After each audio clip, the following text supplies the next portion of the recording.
In this week's Torah portion, Parshat Emor, the Torah teaches about all the laws of the Kohanim. The Torah begins as follows: God spoke to Moshe, tell the following to the Kohanim. There's a very fascinating medrash on this verse. The medrash says, Moshe was shown the future destiny of the Jewish people. When he came to the episode of the life of Shaul, King Saul, he asked God, why is it that Shaul, King Saul, the first king of the Jewish people, was killed by the Plishtim? Why did it have to happen? And God answers, Emor Kohanim, go speak to the Kohanim. Go speak to the Kohanim of the city of Nov, who were killed out by Shaul. That is the reason why he was killed. Because Shaul, when he was persecuting and hunting down David, because Shaul punished the city of Nov for giving David refuge, because he killed out all the Kohanim there, that, the Medrash says, is the reason why Shaul was killed ultimately by the Plishtim.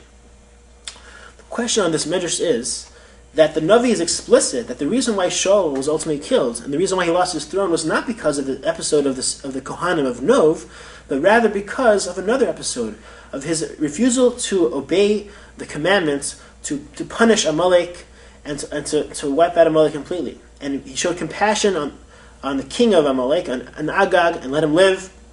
Ultimately, Amalek's line continued, and Agag's grandson was Haman, and we have Amalek's line continuing for posterity. So the question is, our Medrash is saying that the reason why he was punished is because of the city of Nov, but the Torah is explicit, the Navi is explicit that he was punished because of his refusal to destroy out Amalek completely. How do we reconcile this inconsistency? The answer is fascinating. The answer is that Shaul could have justified to God, Hashem, I'm sorry for not obeying you properly, but the reason I couldn't bring myself to kill Agag, I had compassion towards him. He could have used that justification perhaps. But when the same Shaul mercilessly destroyed the city of the Kohanim and showed a lack of compassion, that demonstrated that he wasn't held back by his compassion. Right? His own actions tripped up his justification, his own rationalization. And therefore, it was ultimately because of his actions in Nov that he was punished for what happens with Amalek. What is the lesson behind all this? Is that often our actions and our rationalizations have to be consistent. Ultimately, we will be asked, why is it that we haven't learned more Torah? And we may say, well, we didn't have that much time. But then our actions have to be consistent, and our actions have to demonstrate that we didn't use that time for other less important things.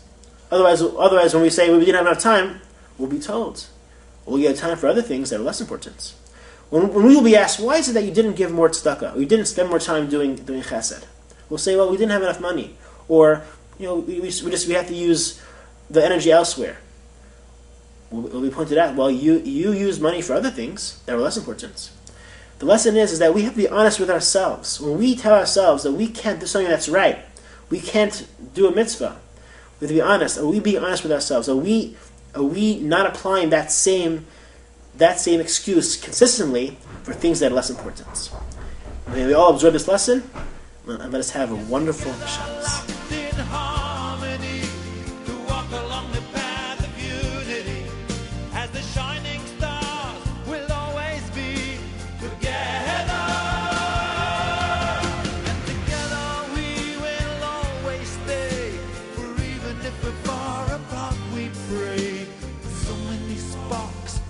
One flame together.